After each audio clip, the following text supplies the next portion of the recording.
Brad Scott, great to have you here. What did you go hardest at review? Oh, we were, clearly a very poor performance against a very good opposition. I think sometimes the shine comes off the quality of the opposition when one team is as poor as we were. And, we had a distinct lack of pressure. And I call it sort of effort and intent. It's not like the players aren't trying, but they were off. They were off the contest. We were unable to defend Adelaide's. It's not as if they chipped the ball around by foot, but we had a 70 differential in marks, 60 uncontested. And our inability to pressure the ball allowed them to flow the ball and transition the ball way too easily. So, it's actually pretty simple for us in terms of identifying what the issue is. Doing something about it is the harder thing.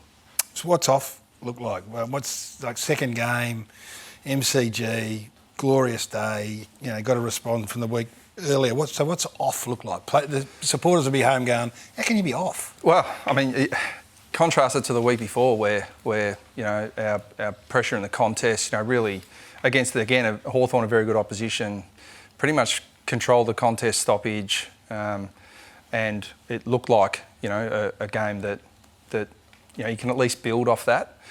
But I think you showed in the previous segment, when you can't pressure the ball, but when you get the ball, you fumble it and turn it over, and then the opposition can control the ball on you. Very quickly the game, it gets really hard to get the game on your terms. So we have been a good pressure team over a fair period of time. I think we ranked 2 in pressure differential last year, which shows that we can do it. We've had some changes in personnel, but not from last week to this week. So. That was the concerning thing for me, and we expect more than that. I hold the players to a much higher standard than that, and those are things that we could absolutely control. And what we couldn't control was Adelaide's performance. They were exceptional, but the things we could control, we were poor in. So you're extended out to the 3 years. Gerard just suggested you're in a full-blown rebuild. Do you concede to that now? Like, again, I'm asking the questions that your supporters want an answer to, because they have been through it. No one needs to know that, but they're going, where are we? Are we contending again? Are we trying to contend, or are we stripping it right back and rebuilding? Look, you can say what you want. The club always talk to me about, what are we messaging? Ultimately, you message through your action. And, we made some changes at the end of last year with personnel, with list, chose to go to the draft. We hold 2 first-round draft picks this year, 2 second-round draft picks. I think it's pretty clear what we're doing, but I wouldn't concede that we're not capable of competing every week. We have a team that I think is capable, and we have some players that I think have call it potential or call it capability, but we've got to get the best out of that capability. And to me, honestly, I think it's a question for the club to answer. My job at the moment is just laser focused on coaching the team that I have. But that being said, being very strong on the fact that Essendon in the past has looked to try and fix problems really quickly, and whether that's from acquisitions from players from other clubs. And I was very strong when I came in that if we're going to do this, we need to build it, through the draft. And we've retained all our draft picks since I've been there, and we've got a good platform to build in this year's draft as well.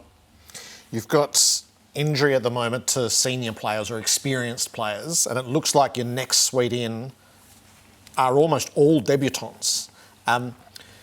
Does it tie a hand behind your back? If you had full availability, would you drop players after a performance like that? Yeah, we would. We would, but you've got to have players to come in. We've got some players that we think we're actually quite excited about in the VFL, but they're draftees. So we had a debutant round 1, we had a debutant round 2, and the 3 emergencies that were picked on form, the next 3 best in, would have all been debutants on the weekend. So, there's a challenge of exposing guys too early. We've got some players that we think aren't far away from being ready to play AFL football. But I think when you expose, for example, if we expose the young key defender to Phil Thorpe, Fogarty and Walker, it can sometimes set them back a notch as well. So, but as I said today in the press conference, our last line defenders were under enormous pressure because of a lack of pressure up the ground. I'll get to Adam in a sec.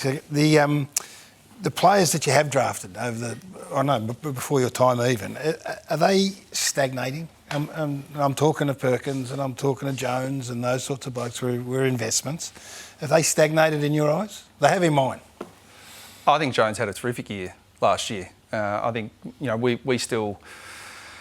I thought Archie was important at different stages throughout the game. He played forward for most of it. When you take 19 entries to half time and take one mark inside 50 as a small forward, there's not a lot of opportunity in that as well. But look, I think when teams come through, it's very hard for players to develop in teams that aren't going as well as you would like them to. And so I think it's understandable that people will point to individuals.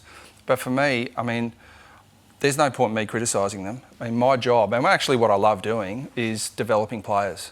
And clearly that's a challenge at the moment, but that's what the task requires. So when you put a performance out there like we did on Saturday afternoon, you deserve all the criticism that comes your way.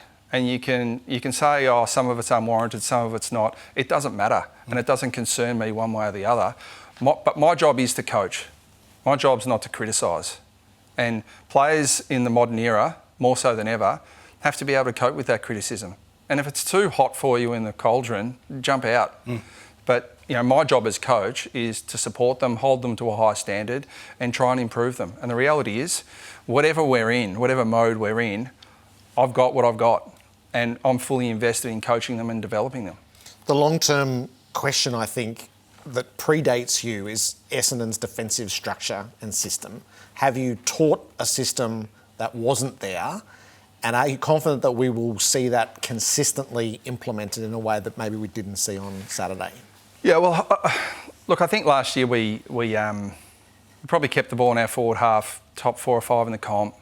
Top 4 or 5 in the comp for inside 50s. And so when you probably over-index on that, you keep it in forward half and that's great, but when it gets through, it gets through. So you'd be aware of these numbers? No, we're again. But it's really, I find it sort of fascinating. Can you think of a great defensive team that was a poor team? No. The last 10, they don't exist. So, offense, defence, contents, they're all linked. And so, we want to be a really good, defensive team.